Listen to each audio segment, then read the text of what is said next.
All right, guys, so in the last video, which I'll link above here if you haven't seen it yet, I went over cybersecurity and what it is, why it's booming, and pretty much why it's here to stay, a bunch of different things like that.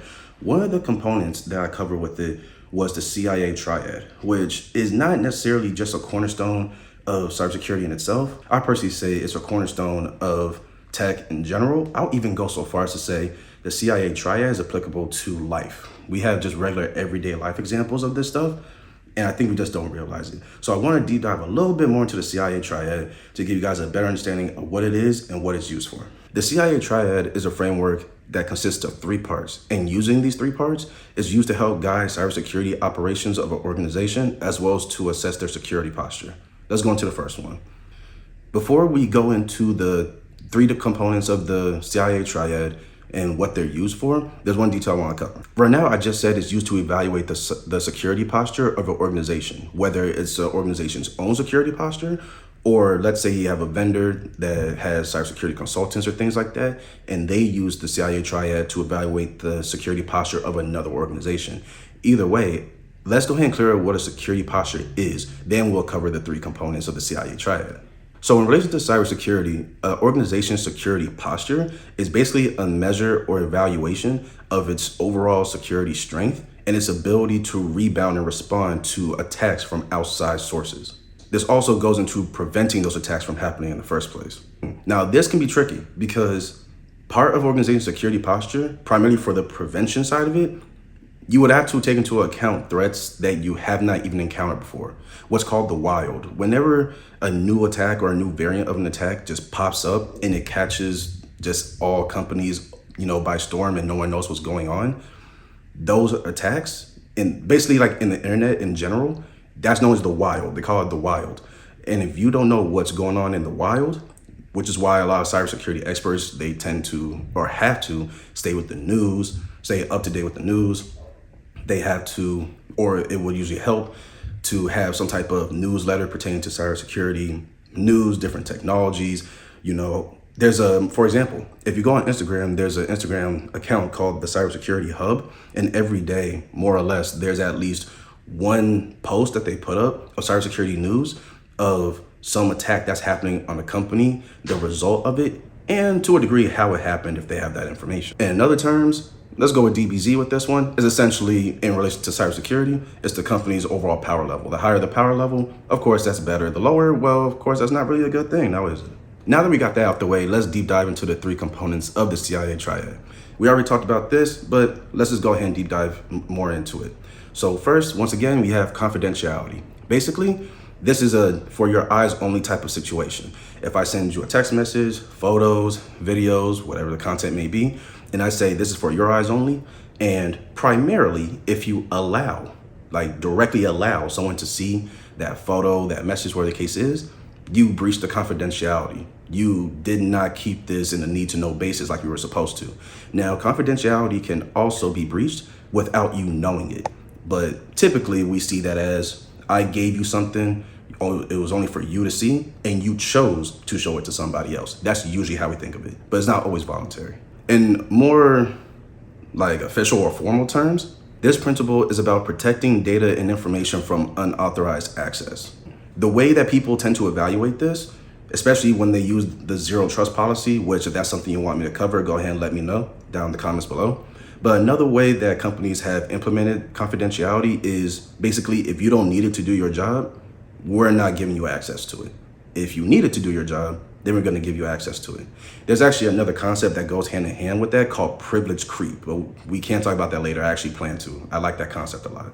Next, we're going to move on to integrity. So integrity, as I've said before, hopefully this makes sense, is like data accuracy. Basically, things are the same as you left it. So the example I went with last time was like an author writing a book, but let's say you store that book like a Word document in Google's cloud platform, in your iCloud, AWS, whatever the case is. You store it online. You don't store it on a hard drive or anything like that. So let's say one way or another, your account gets hacked. You go, but you don't realize it, of course. You go back to start working on your book, but you're noticing there are noticeable differences. And you're like, did someone come in here and change my information? Most likely the integrity of your work was compromised. I would say the 2 main jobs that deal with this the most, possibly, at least early on in their career will probably be business analysts and data analysts. Because both jobs, depending on the organization and what they specialize in, but it's definitely for sure data analysts, their jobs are data intensive. But business analysts aren't too far removed from this either, because I've seen, and I know people that are business analysts where it's not meant, at least they thought it wasn't going to be a technical job. But now, especially if you go for like companies like Google and companies on that scale, you're going to need to know SQL to query the database and pull information from the database so that you can perform your analytics, create scorecards and things like that for your managers and higher level management so that they can make solid business decisions. So in order for you to do that properly, the data needs to be accurate, it needs to be legitimate. If you are trying to, let's say, perform analysis on sales data for your job and you have to pass this up to upper management, they're going to make business decisions based off of this data. If the data is illegitimate and not accurate, they probably just made a very bad decision and they don't realize it. Now the company might take a big hit. Maybe they'll take a public hit, scrutiny, they'll lose trust from their peers and other organizations, things like that. A lot of things can go downhill all by your data not being correct. So that's why integrity is very important. Next, availability. And I've touched on this one, but again, availability is basically making sure that whatever platform, website, application, data, whatever you're trying to get access to is readily available. You don't have to wait for it. You're not going to get an error message of, say, this application is down, it's not functioning at all. And it's not just you, it's not just your phone, it's not physical damage to your computer, whatever the case is. It's like, no. Someone like a friend of yours in a whole different state is experiencing the same thing, strangers experiencing the same thing. Next thing you know, you find out there's a news article saying, hey, this social media website is down, or this banking app is down, their banking website is down. It's not available. So now you can't access your financial information, your credit information, especially if it's like business stuff relating to finances. If you can't access it because it's not available, then again, same thing when it comes to integrity, you just lost trust in that organization all in a matter of minutes.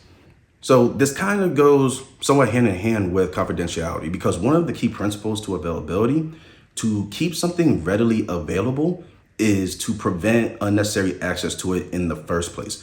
That's why you have the privilege creep concept, which I'll dive into that a little bit more. I actually didn't plan on touching on it, but let's go ahead and just define it real quick. What happens is, let's say you get hired to work for a company as an entry-level job, maybe you're fresh out of college or it's just your first tech job, whatever the case is. You get certain permissions to do your job, the longer you stay with the company, your permissions change. Like if you get an entry-level job and they're saying, hey, we gotta get you into this website. We need to get you into this web application. We need to make it so you can access this. And you have your manager create a ticket and say, hey, my new analyst, or whatever the case is, doesn't have access to this platform that they need to do their job so they can get paid, right? And then your, I believe, IT team or whatever team in your respective company, they'll say, okay, let me go ahead and give them the right permissions so that they'll be allowed into this sector of the company resources and they can do their job, right? So what happens is, let's say you stay with that organization for 2 years, 5 years, 10 years, right? The different positions as you move up or across the organization, your privileges are going to change and they'll continue to grow. The thing is, like I said earlier, if you don't need certain permissions to do your job, then you shouldn't have access to it in the first place, right? So privilege creep is when, let's say you were an analyst and now you're, let's say a project manager or something more senior, mid-senior level, right? But you still have your permissions from your old entry-level job and you don't need those permissions to do your job.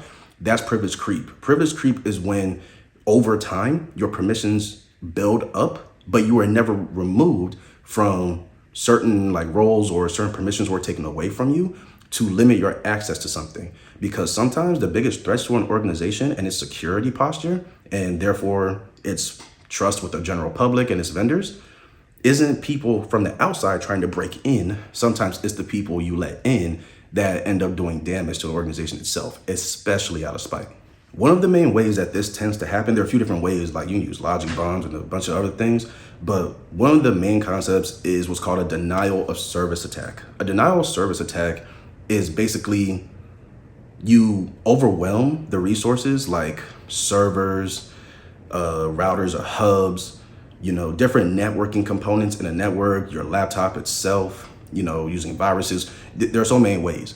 But denial of service is an overall concept that basically pertains to bringing down the functionality of your computer systems. When you have something that can connect to the internet and all of a sudden it stops working and you can't connect back to the internet, which therefore prevents you from doing your job. And this is you, this is your team, this is your division, this is your organization.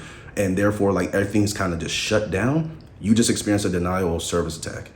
A particularly potent version of denial of service attack is called a distributed denial of service attack. So let's do it like this. A denial of service attack is similar to playing just any old, fighting game. Tekken, Street Fighter, the old DBZ games, the newer ones too, things like that. And, you just blast an opponent with an energy beam or you kick them and, now they're KO. They're down, they're out, they can't do anything, right? You won the fight. Just think of that as a denial of service. You're not active, you can't do anything now. A distributed denial of service, think of it like this. It's like, I want to say Star Wars has done this and a bunch of other things, but imagine like you're in a spaceship and you're in space and you're trying to escape from somewhere, and out of nowhere, whatever organization or whatever you come from, it like surrounds you. Like they have like 10 ships around you and you have no way out, and they just start blasting you from all sides. That can be essentially a good way of thinking of a denial of service attack, right? The denial of service attack knocks you out, but it's usually more limited in scope. Like there's not as many systems that are trying to take you down. It can be just one system, one opponent, two opponents, things like that. Versus a distributed denial of service attack, it's like you're basically getting jumped from all sides by multiple systems or multiple opponents at the same time. All right, so something else we already talked about is that we use the CIA Triad every day, but I don't think we realize it. Like confidentiality, what I said earlier, when you're sending text messages, emails, usually that are about personal information, but also business information to your friends, to coworkers, potentially business partners. And they know that it's for their eyes only. And usually they choose to show this information to other people where it wasn't supposed to be seen to begin with. But don't forget, it's not always people choose to show this information. Sometimes other people are just crafty and they find their way in, or they're just nosy, like look out the corner of the eye type stuff, and they see it and now they gain that information that they weren't supposed to see. Oh, by the way, that's something called shoulder surfing. You didn't allow someone to intentionally allow someone to see this confidential information. They just snuck a peek. But I think you guys got the concept of confidentiality. It's for your eyes only. Don't share this with anybody else. Integrity. Is this exactly how I left it? If it's not, and I'm not the one that changed it, or someone else that's authorized to change it, something's wrong. Whether you can think of it as like someone broke into your house and breached the integrity of your home, or like a database with passwords and things in it, where a bunch of passwords were changed and now they all look the same, or they're different from what they're supposed to be. The integrity of your data has been compromised. Or availability, saying, I want this, and someone saying, we ain't got it. And it's like, well, find a way to get it so I can get what I want. And you know what I'm saying? It's kind of that simple. Whether that can be food, again, like mobile apps and different websites and things that have to do with gaming platforms, stuff like that, right? So yeah, we use the CIA Triad every day. It's not just a security concept. It's not the cornerstone of cybersecurity. They use it more than anybody, I think it's safe to say. But like I said, cybersecurity, a lot of companies think of it not only as like the cybersecurity team's responsibility, it's everyone's responsibility because of the way that, different threat actors, meaning like people from the outside trying to break in and do malicious things to your company and to your data and to your customers, they can use anybody. They're not just going for CEOs or C-suite executives. They're not just going for upper management. It can be literally anyone that has ties to the organization, or at the bare minimum, even just a customer entering your store. But let's say they connect to your professional or your business Wi-Fi network. They can use that, and the customer has no responsibility or obligation to you at all to ensure security to your network, but you do. And yet there are people that can find ways to use unsuspecting people to hopscotch their way into a corporate network, and they just start doing damage, right? So that's why companies have this new mindset and the policy of cybersecurity is not only the cybersecurity team's responsibility, it's everyone's responsibility. So at this point, everybody needs to know a little bit of something about cybersecurity. But yeah, guys, I'm gonna go ahead and leave the video off at that. If you found this information useful, go ahead and leave me comments and feedback down below. I appreciate you for watching this and being here with me. I'll see you guys next time. Later.